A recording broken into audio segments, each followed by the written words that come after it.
Most of the movies that I make, I enjoy a lot. I haven't had a chance to direct a lot of the stuff that I've written because so what happened is I lived about a year in LA after I finished, well, after I finished film school. I got in after I finished screenwriting, my grad school. I got into something called the ABC Disney Fellowship, which is they chose four writers out of 3,000 submissions to work for Disney for a year developing movie ideas. And so I got into that. I developed a movie for Disney for about a year that ended up, getting filed into a box somewhere and never got made. And and after that, I stayed for almost another year in LA, just writing, going to meetings and writing and pitching. And there was, at one point, I had about 10 scripts on my desk in Spanish and English, different genres. And I felt I wasn't getting anywhere. And I said, one day I'm going to die and nobody's ever going to see my work because a screenplay is not a finished work. It's just a blueprint, for something else. It's not like I was writing a novel and I could give it to somebody to read. Nobody would want to read that. It wouldn't make any sense. And I could imagine that. I can imagine dying and somebody just throwing a big pile of scripts into a dumpster. It's like, okay, this is trash. And all my time and creativity and work and all the heart I put into everything I do, would go unnoticed. So so at that point, we decided with my wife to move to Miami. My family was living here and her family was living here. And I said, I'm gonna go work for my dad and and if I get something important going, I'll just fly back to LA.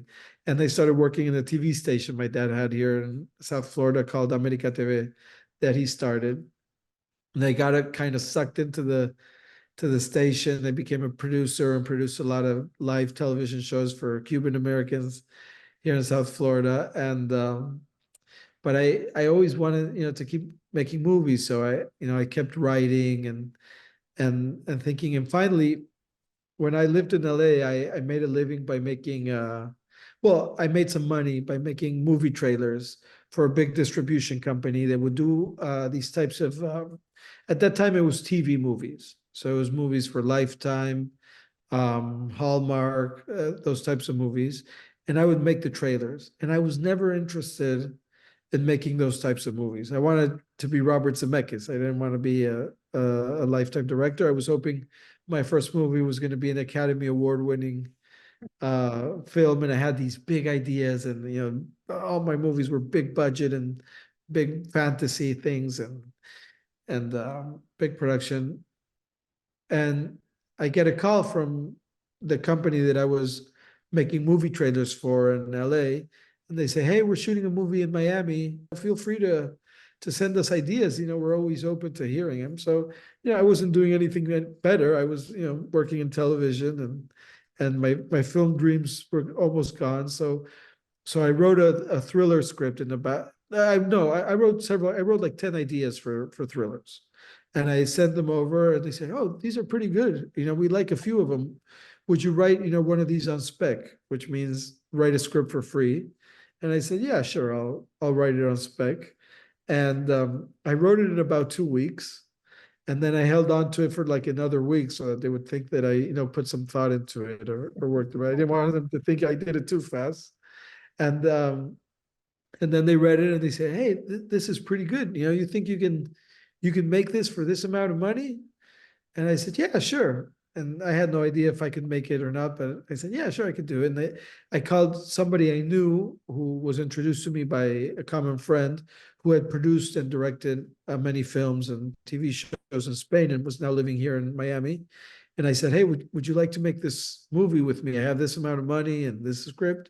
And he's like, "Yeah, let's do it." So I said yes, and they saw the first day of dailies, and they said, "Wow, if you could do this quality work for this budget, start working on your second idea." And then it was a third, and then it was a fourth, and that's how we got started with my business partner and me. And now we have, I think, 60 movies. I think we've done together since 2015. So in the last 8 years, we did about 60 movies.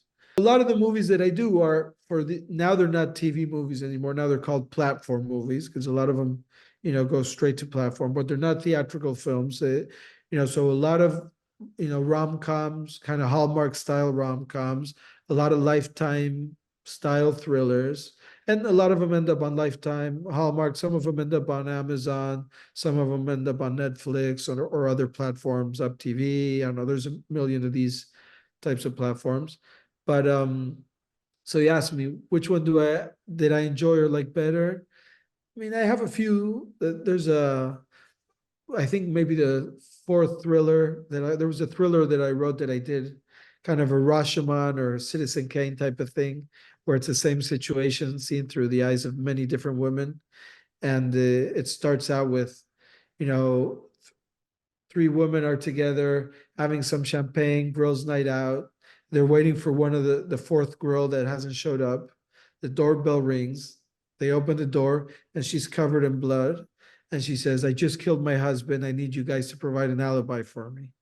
And that's when you go into the different stories of how they got to that night. And of course, it's full of twists and turns. And that one I wrote and I directed and I had a lot of fun doing it. It's called Secrets in Suburbia.